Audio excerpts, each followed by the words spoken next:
अतः पृच्छामि संसिद्धिम योगिनाम परमं गुरु। आज कृपा करके हमें ये बता दीजिए कि हम जैसे म्रियमाण मनुष्यों का क्या कर्तव्य है, किसका भजन करें, किसका कीर्तन करें, किसका ध्यान करें, क्या करें और क्या न करें। सुन करके सुखदेव जी गदगद हो गए, प्रश्न से ही पुलकित हो गए सुखदेव जी महाराज और जवाब देने लगे। बरियाने सते प्रश्न क्रतो लोकहितं नृप आत्मवित् सम्मत पुंसा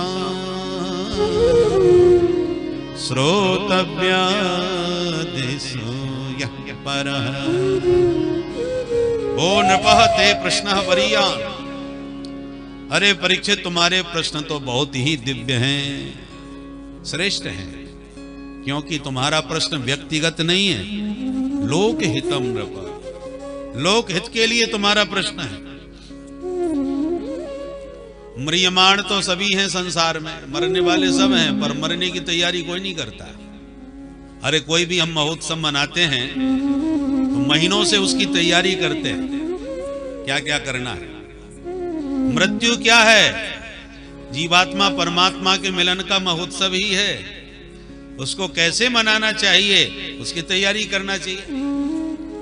अथवा यूं कहो, आप जितनी लंबी यात्रा पर जाते हो उतनी ज्यादा तैयारी करते हो। आसपास जाना है तो आप गाड़ी उठाओ, चले जाओ, कोई ज्यादा सोच विचार करने की आवश्यकता नहीं। पर मुंबई जाना है, कोलकाता जाना है तो आपको थोड़ा तैयारी करनी पड़ेगी, रिजर्वेशन आदि कराना पड़ेगा। और कहीं विदेश जाना है तो फिर महीनों पहले से तैयारी करनी पड़ेगी, पासपोर्ट चाहिए, वीजा चाहिए, कितना प्रपंच होता है। परंतु एक यात्रा ऐसी है जो हर प्राणी को करनी ही पड़ेगी, आपकी मर्जी नहीं चलेगी। और यात्रा इतनी लंबी है कि उससे लंबी यात्रा दूसरी कोई हो नहीं सकती। और सबसे बड़ी समस्या यह है कि जो उस यात्रा पर निकल गया वो लौट के आता नहीं है। जो उसका अनुभव पूछ लिया जाए कि भैया तुम गए तो क्या क्या हुआ, क्या क्या समस्या आई, जरा हमें बता दो, ताकि हम तैयार रहें। कोई बताने वाला नहीं है, केवल शास्त्र ही उसका नक्शा बताते हैं। विदेशी लोग आते हैं ना तो देश का नक्शा ले लेते हैं, उसी नक्शा के अनुसार चलते हैं और जहां घूमना हो वहां घूम लेते हैं। नक्शा सब बता देता है कि कौन सी रास्ता किधर जा रहा है। ऐसे ही हमारे धर्म शास्त्रों ने परलोक का नक्शा बता दिया है कि ऐसा करोगे तो इस लोक में इस प्रकार पहुंचोगे। अब उस नक्शा पर चल करके जिसको जहां जाना हो जाओ। इसलिए उस यात्रा की हर प्राणी को सदैव तैयारी रखना चाहिए। और विडंबना तो यह है कि उस यात्रा की तारीख का भी पता नहीं। संसार सागर क्यों कहा जाता है? सागर के जिस किनारे पर आप खड़े हो वही तट आपको नजर आएगा, दूसरा तट भी है पर दिखाई नहीं पड़ेगा। विशाल जल राशि है, एक ही तट दिखता है, दूसरा नहीं। जैसे नदी के दोनों तट दिखते हैं, सागर का थोड़ी दिखेगा। उसी प्रकार ये भव सागर है, दो तट हैं, जीवन और मरण। तो जन्म का तट तो सबको मालूम है, फलानी तारीख में पैदा हुए, पर मृत्यु का तट पता नहीं है कि कब जाएंगे, दिखाई नहीं पड़ता। पर इतना जान लीजिए, जब ये तट है तो वो तट भी होगा। ये किनारा है तो समुद्र का दूसरा भी किनारा होगा, ये निश्चित है। पर अनिश्चित है, दिखाई नहीं पड़ता, इसलिए हम लोग मस्ती से मौज कर रहे हैं। परीक्षित की तरह कहीं पता चल जाए और कोई डॉक्टर हमारा हाथ देके कह दे कि तुम 7 दिन के मेहमान हो, ज्यादा चलोगे नहीं, आपकी शारीरिक स्थिति ये बता रही है, तो हम लोग फिर इतने भयभीत हो जाएंगे कि लगता है 7वें दिन देख ही ना पावे, 6 दिन में ही जैसी आराम हो जाए। भय वो चीज होती है, डर के मारे व्यक्ति की हालत खराब हो जाती है। परीक्षित जैसे सम्राट मृत्यु का नाम सुनकर के भाग खड़े हुए। 2 बातन को याद रख, जो चाहस कल्याण, नारायण एक मौत को दूजे श्री भगवान। संत हो गए हैं नारायण जी महाराज, वो कहते हैं 2 बातों को याद रखो, सावधान रहोगे।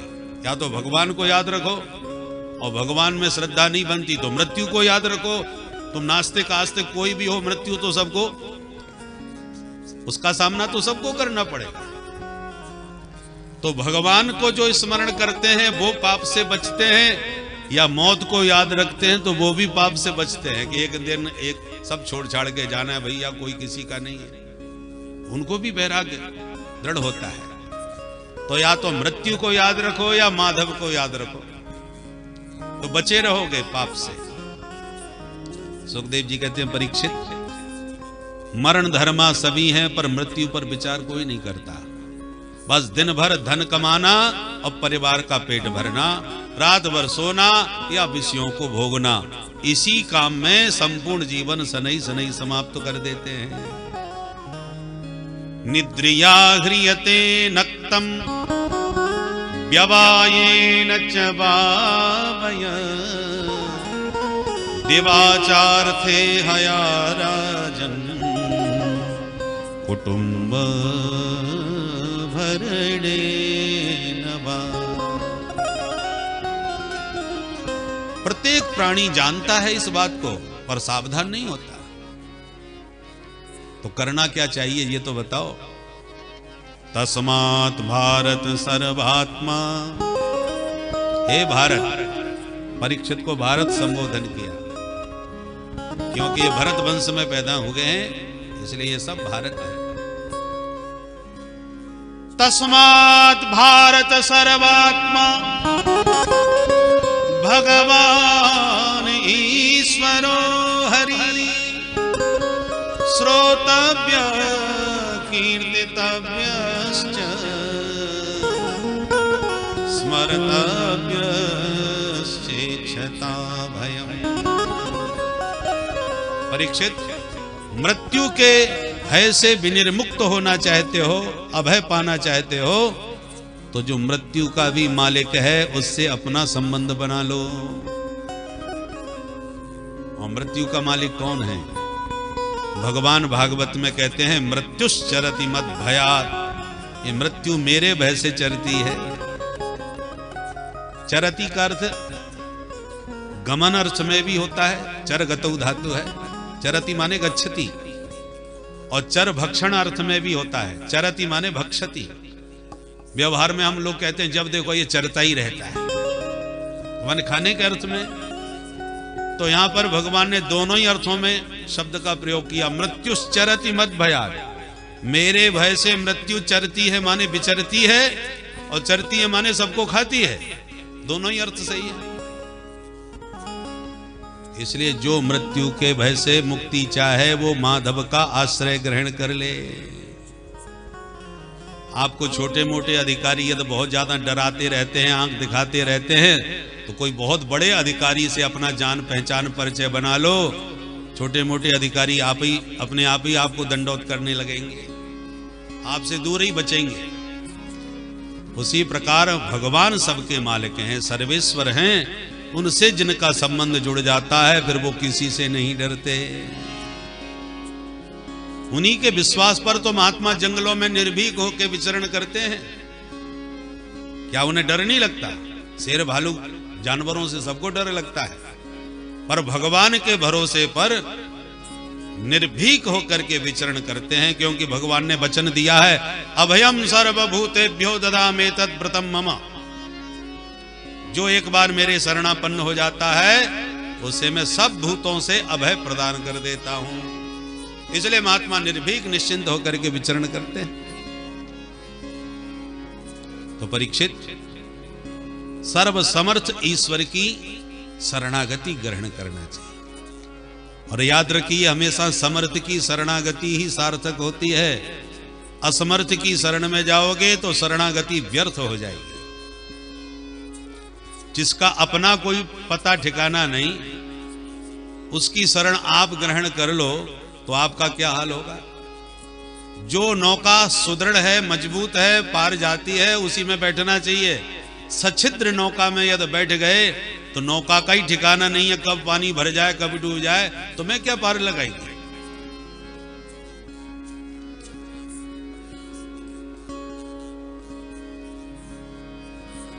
और दूसरी बात, शरणागति हमेशा एक बार होती है, एक में होती है, बार बार नहीं होती शरणागति। जैसे कुलीन कन्या का विवाह एक बार ही होता है। एक बार जिसको उसने अपना हाथ सौंप दिया, पाणी ग्रहण जिसके साथ हो गया, तो जीवन भर का नाता जुड़ गया। शरणागति में भी एक बार जिसकी शरण में चले जाओ, फिर विकल्प खत्म कर दो। 5 चीजें एक ही होनी चाहिए। एक संत, एक मंत्र, एक कंत्र, एक पंथ, एक ग्रंथ। जीवन में इन 5 चीजों को एक पकड़ लो। एक एक कोई एक ग्रंथ पकड़ लो। श्रीमद् भागवत है, भगवत गीता है, रामचरितमानस है। किसी एक ग्रंथ में अपने आप को बिल्कुल डुबा दो।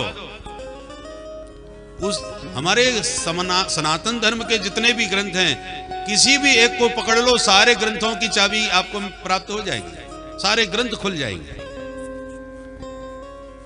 रामचरितमानस गोस्वामी जी ने हिंदी में इसलिए लिखा क्योंकि जानते थे कि भविष्य में लोग संस्कृतज्ञ तो होंगे नहीं, और जितने भी ग्रंथ हैं सब संस्कृत में ही हैं। तो भारतीय संस्कृति को संस्कृत के बिना कैसे समझेंगे लोग? इसलिए नाना पुराण निगमागम सम्मतम यत् रामायणे निगदितम। निगम में क्या है, आगम में क्या है, पुराणों में क्या है, वेदादि शास्त्रों का सार सर्वस्व संग्रहित करके रामचरितमानस में स्थापित कर दिया। आप केवल रामचरितमानस का ही नित्य स्वाध्याय कीजिए, अभ्यास कीजिए, और रामचरितमानस का जो पंडित बन गया, उसमें पांडित्य जिसने ग्रहण कर लिया, किसी भी धर्म शास्त्र पर आप चर्चा कर सकते हैं, कोई आपके बात का खंडन नहीं कर सकता, क्योंकि सभी शास्त्रों का ही सार उसमें रखा है। गोस्वामी जी ने अपने मनमुखी ढंग से कुछ नहीं लिखा। बहुतों ने रामचरितमानस पर रिसर्च किया है, अनुसंधान किया है। एक ग्रंथ तो हमारे पास ऐसा है कि किस चौपाई में किस ग्रंथ का अभिप्राय है, उसने पूरा यही अनुसंधान किया है। कौन सी चौपाई अध्यात्म रामायण के अमुक श्लोक का उसमें भाव है, या श्रीमद् भागवत के अमुक श्लोक का भाव है, सबका संग्रह किया है। ये पक्की बात है, जिनकी भक्ति अंधी है वो निश्चित भटकते हैं।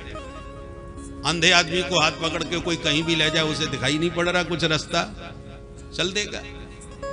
पर रामचरितमानस का आपने ठीक से अध्ययन किया होगा तो कोई भी विधर्मी आपको धर्म भ्रष्ट नहीं कर सकता।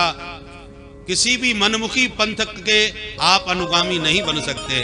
आप निश्चित रूप से सनातन धर्म के मर्म को जान जाएंगे। इसलिए एक ग्रंथ पकड़ लो, जिस संत में आपकी श्रद्धा बने, कोई एक महात्मा को अवश्य जीवन में उनका आश्रय लेना चाहिए, क्योंकि जब तक संतों का सानिध्य नहीं मिलेगा तो शास्त्रों को पढ़ने का समय कहां है।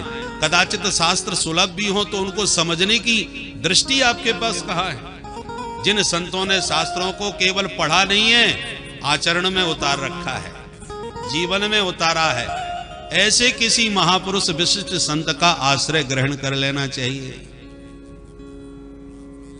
महापुरुष संश्रयः, 3 वस्तु दुर्लभ है ना, शंकराचार्य भगवान ने कहा है, मनुष्यत्वम मुमुक्षुत्वम महापुरुष संश्रयः।